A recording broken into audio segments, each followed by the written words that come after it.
views and opinions expressed in this program are those of the participants and do not necessarily reflect the views of BronxNet or the program underwriters.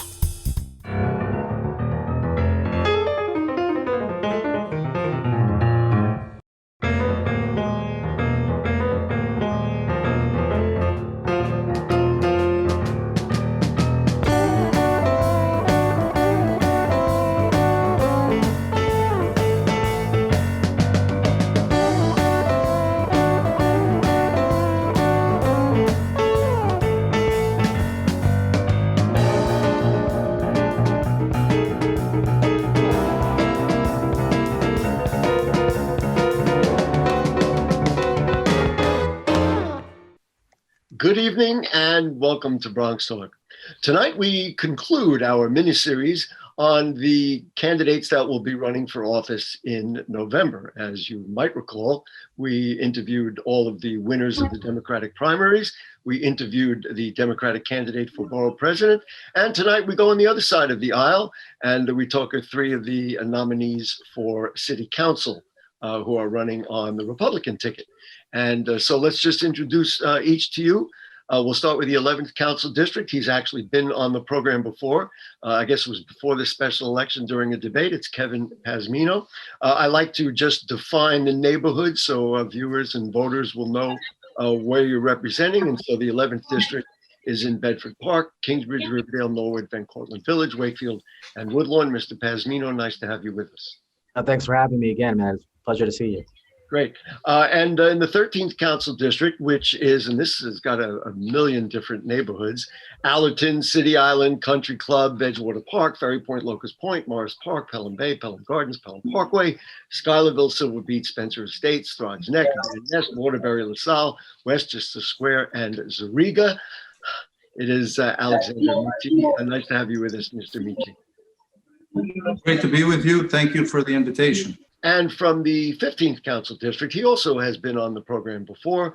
The 15th District includes Bedford Park, Fordham, Mount Hope, Bathgate, Belmont, East Tremont, West Farms, Van Nest, Allerton, and Olinville. Welcome back to the program, Ariel Rivera-Diaz. It's an honor to be here. Thank you very much, Gary. Thank you, gentlemen. Let's just get started. We'll have a conversation about all kinds of issues. Mr. Pazmino, I'm going to start with you. I guess we'll go 11, 13, and 15 and keep going around. I think I asked you this same question, but I think it's very relevant. The last Republican elected official in the Bronx was Guy Villella. He left office 17 years ago in 2004. Republicans make up just 6% of registered Bronx voters. In a borough where initiatives like immigrant rights, greater access to healthcare, housing subsidies, and priorities for voters, and now a youthful wave of progressive-leaning representatives at essentially every level of government, why should Bronx voters consider moving right and voting red and voting for Republicans in November? Well, I mean, I don't really think it's moving right. I think it's actually just, moving in a logical direction because, lately we've been seeing a lot of the progressives especially, but just the Democratic Party just seems to be completely, I don't know a polite way of saying it, but I just feel like they're going in the wrong direction for the country. I think that the majority of the voters are moderate and, there's nothing wrong with being fiscally responsible. There's nothing wrong. I feel like everything, in my special election, when we ran this past March, it was like the cross section of the Democratic Party. We had Mina Laura, who's the progressive, constantly, was all about identity politics. We had, Jessica Haller, who was, the Green New Deal candidate, which was just about, for me, it's a lot about the rules for thee, but not for me. We had, two moderate candidates within Dinowitz and Paterdak. But those are guys who just, follow orders. I really don't think that Dinowitz really is a leader. I think he's just, rank and file, he's there because of his father. And so it's just like, it's all about, there's nothing happening for the people. Everybody's like, there's these radical things where we're trying to bring in socialism. And I think really what we're looking for is to just, for a common sense, leadership, and that's the reason why I even got involved in the first place, because I just really, we already, in those special elections, I harped on the reason why I got involved was because of the mismanagement of the governor, who is now, we know what's going on with him. And now we have de Blasio this past week talking about giving, felons $1,000, a month. Like there's just a lot of really wacky legislation coming from the left. And I just really think that it's not about left or right. It's about being an American. And I think that, with what we're seeing with the leadership of the Biden administration is that I think that people really want like level-headed, common sense leadership. Thank you very much. We'll just go around. Mr. Mici, your thoughts about the same question. Well, when you say, it's moving left, there's only 6%, Republicans in the state, you have to be careful because a lot of these progressives that are being elected are being, let's take, for example, my congresswoman, which is part of, my district, which is represented by AOC. And the way she was elected was through Justice Democrats, who are a group funded by the Open Society Foundation, headed by George Soros. So there is an influx of money. It doesn't mean that the people that live in this neighborhood, and I've been in this neighborhood for 30 years, it doesn't mean that the people have moved left. It's just that there's a lot of money and a lot of pressure being put upon the voters here in the district, and money wins races. Let's get down to it. But like I said, we've had a one-party state for a long time now. How's it working out for you? How's that working out for you? How is crime looking? Do you see the spike in crime? You see people getting hatcheted down? You see that on the streets? Do you see people getting robbed and punched? And I was one day on the street and I saw a guy on a scooter yelling out loud to another friend saying, "Do you know how much I robbed today?" And the guy is driving around free. I mean, how's it working out for you when you say, why should people vote right? How's it working out for you voting left? It's working out horribly. It's a disaster. The left doesn't know how to lead. They don't know how to govern. They know how to agitate, but they don't know how to govern. We have major monumental problems, and we need people with a vision, people that are strong, people that are educated, that have the credentials to solve these problems. We got a spike in crime. We got a healthcare disaster issue with the COVID. We have all kinds of problems that need real solutions. All we get from these politicians is people vote for them, see you in 4 years or see you in 2 years. What is that about? Why should people vote right? For these reasons. Thank you very much. Mr. Rivera-Diaz, the same question for you. It's quite evident that there is a decline in quality of life in the Bronx, and we have continued to see that for decades now. We're number 62 in the most unhealthiest borough in New York State, and we continue to have and experience high crime rates in the Bronx, and we continue to have these so-called public leaders, they call themselves public leaders, to basically saying that they could save the people of the Bronx, when really the people who vote for new leadership, people who vote for a new hope, for change, are the ones that bring forth change.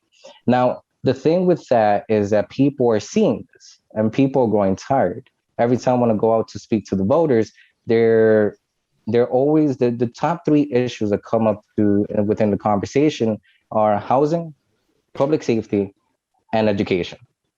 What are our current public leaders doing right now as it stands to attend to these issues? And like both Kevin and Aleksander said, they're doing nothing. They have been sitting on these issues time and time again, and the people are waking up to it. Now it is time that we vote for new leadership, and the new leadership is right here in this forum, right? We need people to stand up to the status quo. We need people who are not afraid to stand up for people. And we need leaders who are not afraid to stand up for what's right. Thank you very much. Mr. Mici, let's talk about crime and how we're going to deal with it. Listen, I'm going to tell you things that you've already articulated. Crime is up, shootings are up, gang violence is epidemic. So what's your plan if you are elected to the City Council on the 13th to address those issues?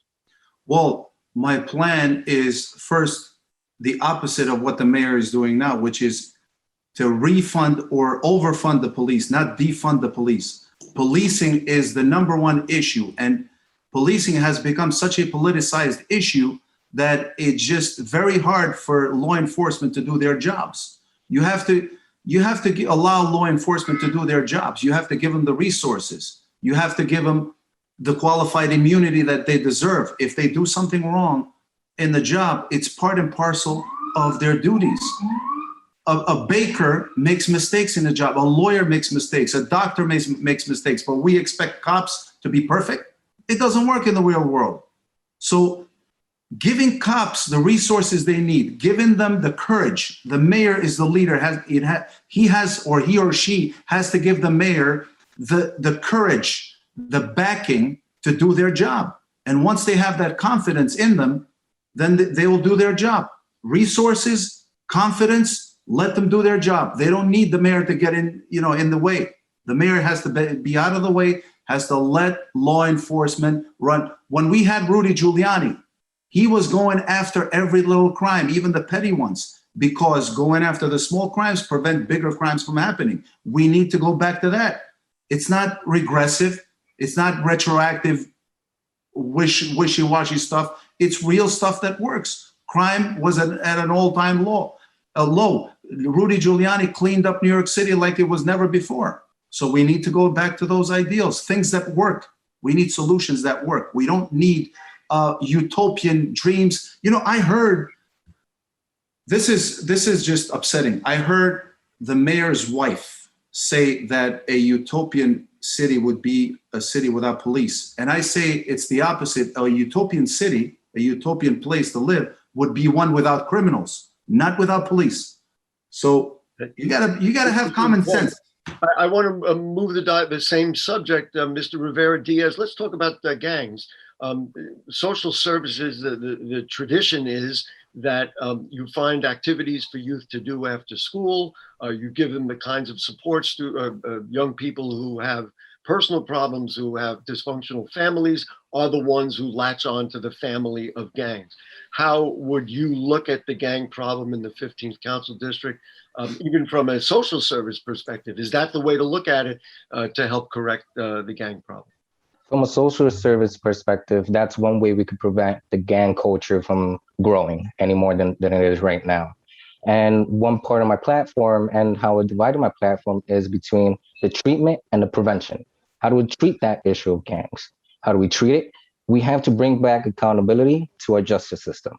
Right now, people think that there is no accountability in the justice system. So therefore, they could continue to commit crimes. They could continue to be repeat offenders with no consequences.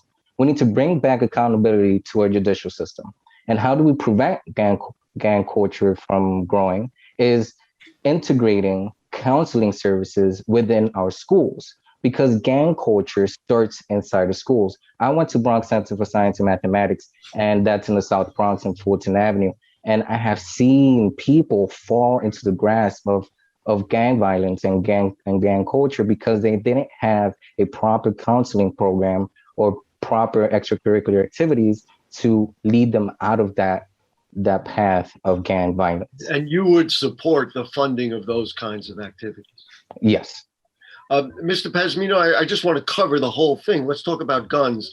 It is said that the biggest problem of, and you talk to police officers as I have, is the iron pipeline, so-called.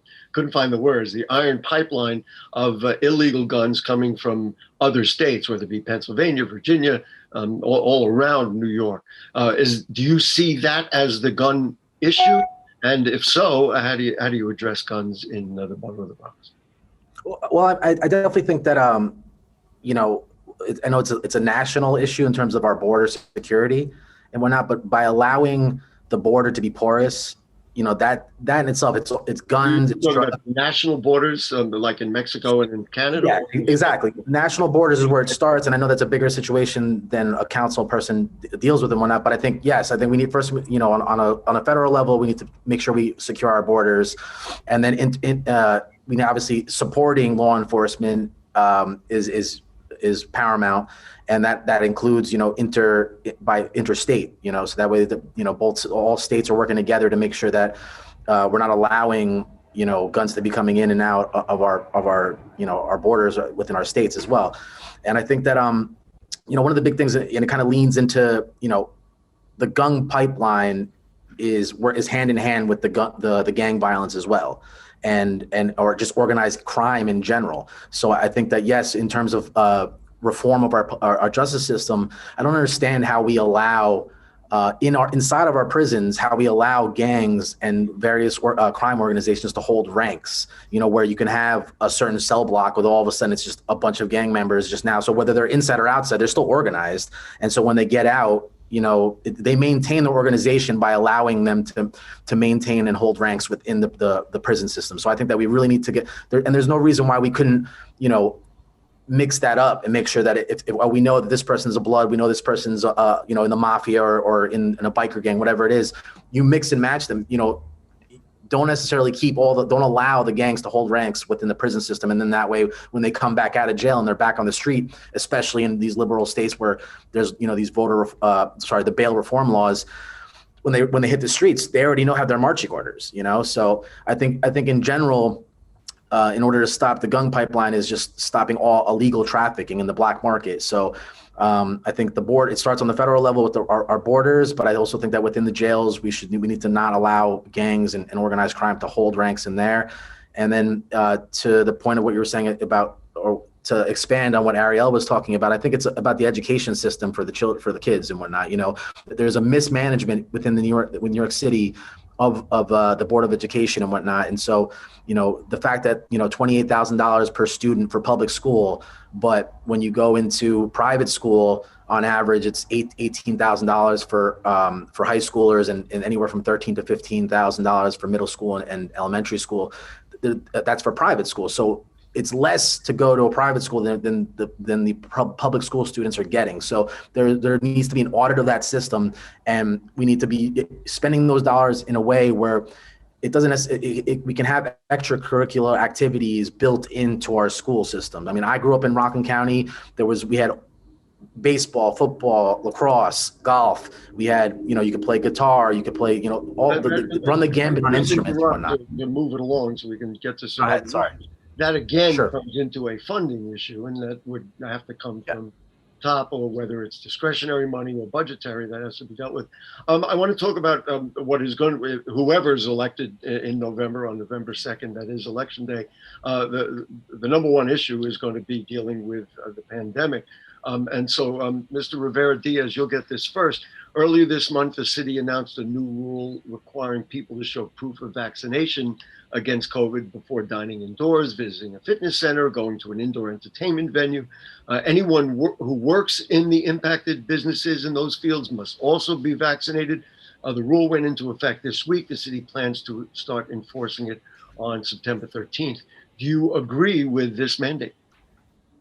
I personally do not agree with the mandate, because it is segregating the communities even more than they're already segregated as it is. We have an index of poverty that affects most of the minorities in the Bronx, and especially in my district, which affects most of the Latinos and Black communities. Now, it's a known fact, it's a known statistic that minorities in New York City are less likely to get vaccinated against COVID.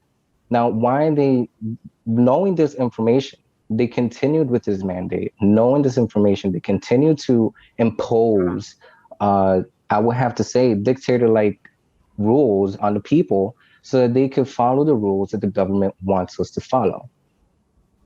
Mr. Mici, why don't you address, I want to ask kind of a follow-up. We have rules like no smoking in restaurants and diners, and I presume, I don't know if any of you smoke cigarettes, but presumably you support that, or we've identified that as a health issue. Doesn't government have the responsibility to enforce rules and laws and mandates that keep people safe?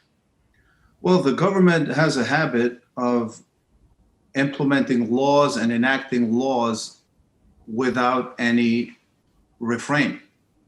All they do is throw out laws. Law for this, law for that, law for this. The thing is, first of all, you have to study the vaccine that they've done. There's not much study done on the vaccine. They rushed the vaccine through within, I don't know how many months. There are still problems with the vaccine. There are certain reactions. Although I have to interject. I mean, the Republican president was the one who was most proud of the fact that he had Operation Warp Speed, and he got it done right away. He claimed. Right. But the Republican president got the vaccine done, but it doesn't mean the vaccine is foolproof. There are still problems with it, and the Republican president made available the funding, but it is the pharmaceutical companies that come out with the vaccine. They're the ones who do the research. They're the ones who come up with the vaccine. They're the ones who are responsible for making sure that there aren't that many harmful side effects to the vaccine. Are there really? I mean, I have not seen documentation, considerable documentation, out of the 140 million Americans who are currently vaccinated, who have fallen ill. It's the people who have fallen ill who are not vaccinated. Right. I've heard of people actually who are vaccinated who have contracted COVID, and I've heard of people who are vaccinated who've had heart attacks because of it. So I've heard the opposite.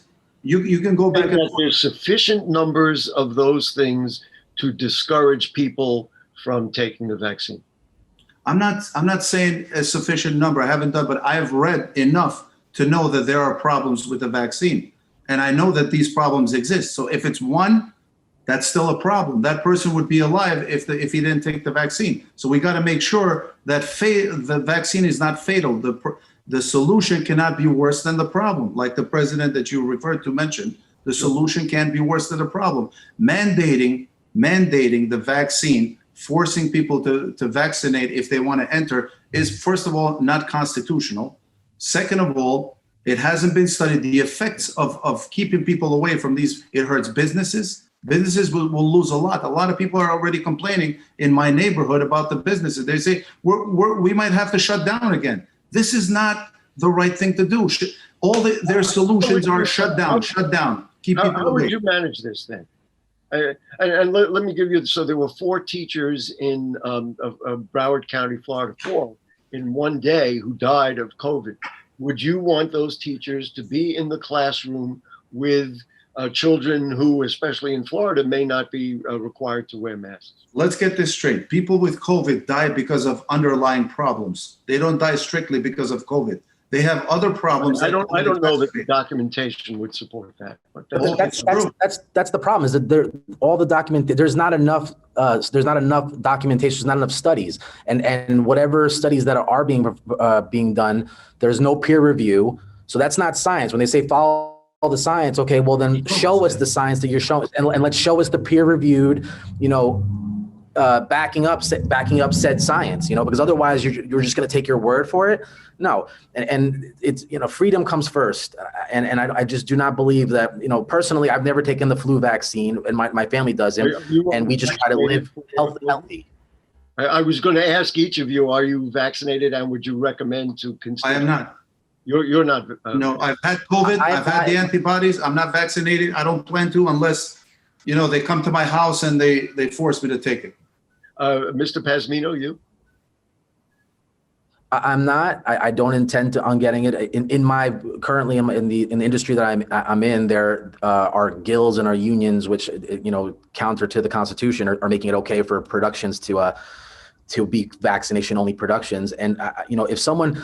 The purpose of it is to now reassure the public that they're safe, right? So if you feel safe because you've taken the vaccine, then great, take the vaccine to make yourself feel safe. But the bottom line is the people who are dying, like as Aleksander was saying, was that the people who are dying are doing it because they have other issues, health issues going on. So, where does it stop at that point? They don't stop people from smoking cigarettes. So let me get the vaccine, but I'm going to continue smoking cigarettes. I'm going to continue drinking every day. One more issue I want to get to. I did want to ask Mr. Rivera-Diaz the answer to that question. Can I interject really quick? Sorry. So you have people mandating here that, you have to be vaccinated to walk into restaurants, but you have the southern border, 200,000 people that come in unchecked. A lot of them have the COVID.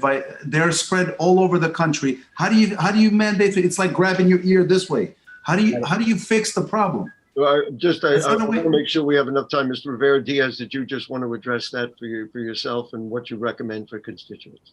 I am personally not vaccinated against COVID, but if, like Kevin said, if it makes you feel safe to get the vaccine, it's totally up to you. It's your medical decision. Got it. We'll give you each a minute, and because you have districts. I want to talk about development, and there's been a lot of talk in each of your campaigns about what's the best way to build housing, How should we do it? Each of you can take maybe 60 seconds to do it, and it's only a matter of time. So let's see. Mr. Mici, we'll just let you go first. Yes. Kind of lost track of who was doing what, but Mr. Mici, why don't you do that first? Well, it's great that you brought up that issue, because right now in Throgs Neck by Bruckner Boulevard, there's a food town, and they're trying to knock down the food town, and the owners of that food town have applied for a variance to up the zoning to build about 400 affordable housing units. Getting in my district, every district is specific, and in my district, people don't want that, and I'm vehemently opposed to getting rid of low-density single-family zoning, because people like the food town owners want to make a buck on the backs of the people that have worked all their lives to build whatever they built, to get the house. We could spend a whole show on this, but I do want to get the other two. We each got 60 seconds to do it because we're almost out of time. Mr. Rivera-Diaz, are your thoughts on development in the 15th Council District? Plain and simple, the Bronx is overbuilt. Building more housing does not mean that it'll be affordable. What we need is to implement a NYCHA model into our Section 8 applicants. What does that mean? Now, for the people who are going to apply for housing help or Section 8 benefits, they need to submit a proof of employment or a resume so that by the next year they can have an increase in salary, so that they could slowly continue, so they could slowly step out of that cycle of poverty that Section 8 and housing benefits might keep them in the long run. Got it. Mr. Pazmino, your thoughts about development in the 11th Council District? Well, at this point right now, I kind of feel like we need to kind of just maybe, I'm pro down zoning at this point. I think it's more about quality of life. So I'd rather put funds towards, giving homeowners in the Bronx the ability for neighborhoods to then, improve their homes and improve infrastructure. If you can build, but if the city's infrastructure cannot maintain the amount of people, then the quality of life is just going to continue to deteriorate.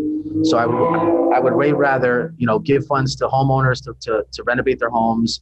I would rather, fix up buildings, fix up the, the pipelines, the pipes and older buildings and renovate them so that we do not go away from the style of neighborhoods that we remember and love, the people who are growing up in it. So I think it's about quality of life.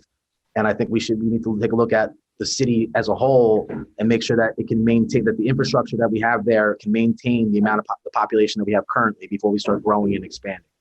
Gentlemen, win, lose, or draw, we'll invite you back as time goes on to keep talking about these issues. I think your points of view are important to include. So in the 11th Council District, running for City Council, Kevin Pazmino, thank you so much. In the 13th Council District, running for City Council, it is Aleksander Mici. Thank you, sir. And in the 15th Council District, running for that City Council seat is Ariel Rivera-Diaz. We put up your contact information throughout the show. Good luck the rest of the campaign. We'll find out what happens in November, but of course we'll keep the dialogue going about what's important in the Bronx. We appreciate all of your time this evening. Thank you so much. Thank you, Gary. Thanks a lot, Gary. That's it. Thank you to our producers, Stephen Powell and Rebecca Hemick. And guess what? We'll see you next week. Good night.